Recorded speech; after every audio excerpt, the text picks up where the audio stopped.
Mas maraming kongresista ang pumirma sa impeachment complaint laban kay Vice President Sara Duterte kahit po sa Mindanao. Pero isa lamang mula sa Davao Region. Itinanggi naman ng isang tatayong impeachment prosecutor ang alegasyon ni Congressman Pulong Duterte na politically motivated ang akbang. Nakatutok si Tina Panganiban Perez. There is a motion to direct the Secretary General to immediately endorse to the Senate the impeachment complaint. Is there any objection? The chair hears none. The motion is approved. Tinapatan ng palakpakan at standing ovation ng marami sa Kamara ang pag-aproba nila sa impeachment ni Vice President Sara Duterte. 215 sa 306 congressmen ang lumagda o mahigit 70% ng Kamara. Sobra na ito sa 102 endorsement na kailangan para ma-shortcut ang pag-akyat ng impeachment complaint sa Senado.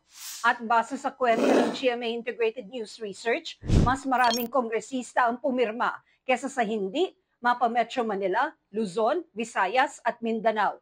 Gayun din sa mga party list. Sa Visayas, pinakamalaki ang porsyento ng lumagda. Pero sa mismong Davao Region, kung saan galing ang bise, isa lang sa 11 kinatawan ang sumuporta sa kanyang impeachment.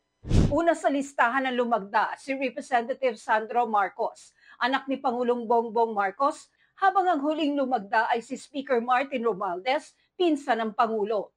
Giit ni Manila 3rd District Representative Joel Chua na inilistang maging isa sa prosecutor o taga-usig sa impeachment, hindi ito politically motivated, gaya ng batikos ni Congressman Pulong Duterte, kapatid ng bise. Nasa rules niya na kapag may 1/3 ng mga congressman na nag-endorse, pwede itong idiretso sa Senado na siyang tatayong impeachment court. Kung titignan po natin, siguro mga 2 months ago, meron na talagang mga nag-file ng impeachment proceedings. In fact, nakatatlo na. Pinaka-importante lamang po kasi, dito po sa Kamara, may alis na. Kasi po kami po magtatapos po. Tugon naman ni Pangulong Marcos sa kapatid ng bise. We've heard these statements from Congressman Pulong before. I just see his reaction to that. But he's by Pulong Duterte about Sara Duterte. So not exactly surprising. Naka-break ngayon ng Kongreso para sa kampanya sa eleksyon 2025. Pero patuloy ang paghahanda ng 11 kongresistang tatayong impeachment prosecutors. Kasama rito ang pagbuo ng Kamara ng Impeachment Secretariat na tutulong sa impeachment prosecutors at ang pagsasagawa ng information campaign para malinaw na mailatag sa publiko ang mga akusasyon laban kay Vice President Sara Duterte. Yan ay kahit sa Hunyo na sisimula ng impeachment trial ayon sa Senado. The Senate is a continuing body.